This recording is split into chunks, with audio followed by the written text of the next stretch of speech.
Tenney.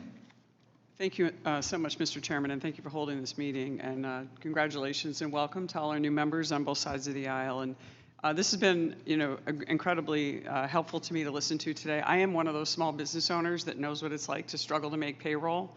There are times when we couldn't make payroll, and I went out and got a 30% loan on a credit card, several of them, thinking someday we're going to go under. Thankfully, that didn't happen, and I just know that kind of stress. I sat there and combed through my accounts receivable list and said, geez, hey, you owe 10,000. Can you give 5? How about 3? How about 500? Just to make payroll. And every single person that works in our family business, which we still have, is an important part of our entire family. And every one of them has a family, and we provide health care and a 401k, and we provide them with a livelihood and a challenging, good job, as many as we can.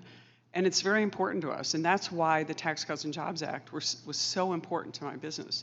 Small family-owned business started in the 1940s by my grandmother, handed down through generations to us, and listening to you all today has been amazing. And so when I hear that this is about the wealthy, I come from New York. We are currently the highest tax state in the entire United States, with the highest burden of compliance and requirements for running a business.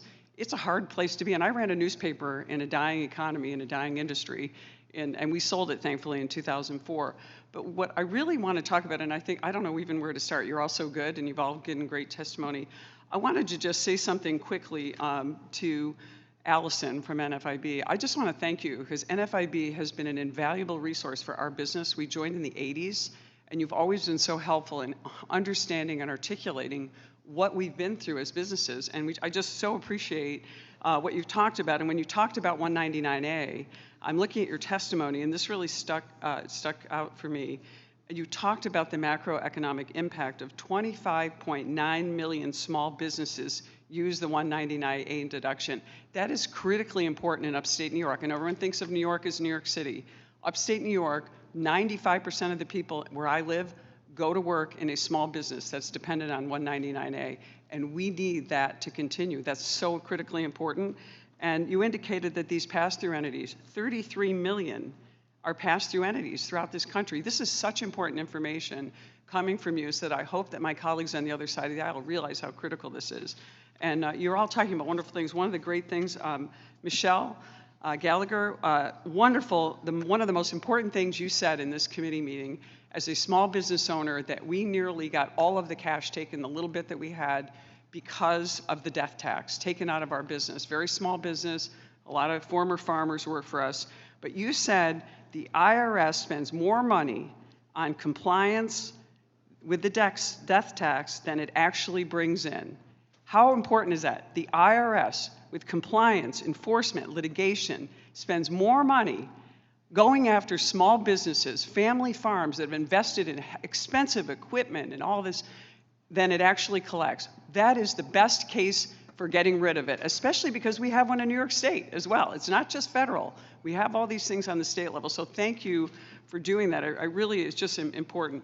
And one of the things I just wanted to get back at, and also ask a couple of questions of you, is as we go through this process of trying to figure out a way to protect our family businesses and the jobs, what would you provide today? And I guess I'm going to go to Courtney. I've mentioned all of you. So Courtney Silver, what would you talked a little bit about, making things predictable in the business, and that's what every business owner is looking for: predictability, transparency, neutrality, simplicity in the tax. Knowing what you're going to expect so you can budget for it. What would you highlight in dealing with this estate tax? What would you say that would happen if your death tax? I know you talked about this earlier, but I want to hear it from you again. What would happen if the death tax expired in your business, and what would be the consequences of that? Sure. Well, we may not continue in business, and it would obviously depend upon the year, what was going on, what was that. The financial statements, the financial condition of the company looking forward, but thinking about having this huge tax bill in a situation where a company's passing to another owner, we're capital intensive. We aren't sitting on piles of cash.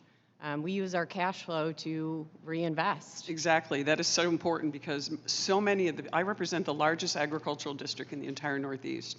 We have farmers who have spent millions of dollars on equipment, on labor, all these things. If we were to implement another death tax, that would end basically nutrition in upstate New York that supplies not only for our region, our state. We ship some of this stuff overseas, our food, nutrition. This is so important. I know I'm out of time, but I just want to say again, thank you so much to all of you for what you do and for supporting our small business community. There is nothing more important than making sure that we extend these tax cuts to help the middle class. And it was the best thing that's happened to upstate New York in 30 years. And we're so grateful and hope that you'll continue to advocate. Thanks so much. I yield back.